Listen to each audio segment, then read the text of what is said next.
You found the perfect home and you're ready to make an offer. Woohoo! Yes, you'll be excited, but now is the time to step back and become objective, not emotional. When you make your offer and start negotiating, you need to rely on facts, not emotions. Keep emotions in check and focus on the end goal.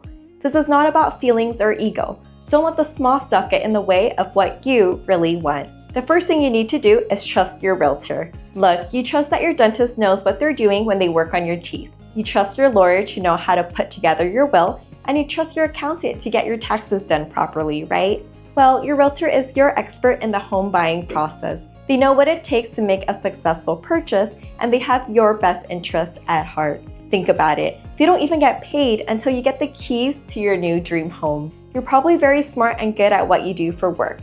But when it comes to real estate, making a good offer and coming up with negotiating strategies, your agent knows much more than you do on that. For one thing, they'll understand that different market conditions requires different strategies. For example, in a seller's market, where demand exceeds supply, the competition among buyers can be quite fierce. Sellers have the upper hand here. Homes sell very quickly, sometimes for far more than the asking price. You'll find yourself in bidding wars. As a buyer, you have less negotiating power. You need to make your offer as strong as possible. Your agent can help you by advising you to remove certain contingencies, for example, loan and appraisal. They'll also explain the risk in doing so. You can make an offer that is more than what the home is listed for, or maybe you don't ask for repairs or credits.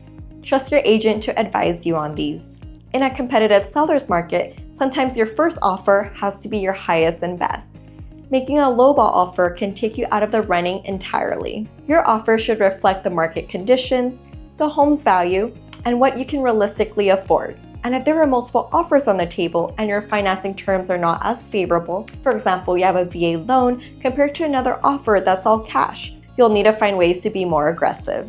On the flip side, when you see more homes on the market and homes staying on the market longer, you'll know it's a buyer's market. There's an oversupply of homes and less demand. Prices may be more negotiable at this time. As a buyer, you'll have more room to negotiate terms, request repairs, or ask for credits towards closing costs. You might get more home for your money and better terms because sellers are eager to sell. Your agent will be able to tell you exactly what kind of market you're in and how that affects your offer and negotiations. They'll help you navigate the current market and make sure your offer is competitive and fair. Of course, this means that you have to work with an experienced local agent who knows the market, the absorption rate, and the forecast of the local real estate market. Another thing your agent will do is analyze comparable sales to come up with a fair offer price. They'll consider factors like the home's condition, location, upgrades, views, and how it stacks up against similar properties that have recently sold. Also, they'll have done some research to understand the seller's motivation. Do they want a quick sale? Do they have a specific deadline? Do they need a rent back until they find a new home?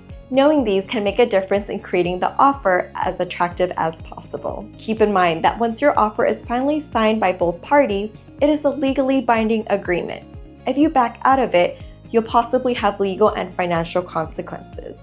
Your agent should help you understand all of the language, the terms, and exactly what you're agreeing to before you sign. Bottom line, to get the best possible result when it comes to making an offer and negotiating, first make sure that you have a realtor that you completely trust. Then listen to their professional advice. And when making your decisions during this process, keep a clear head and keep your emotions in check.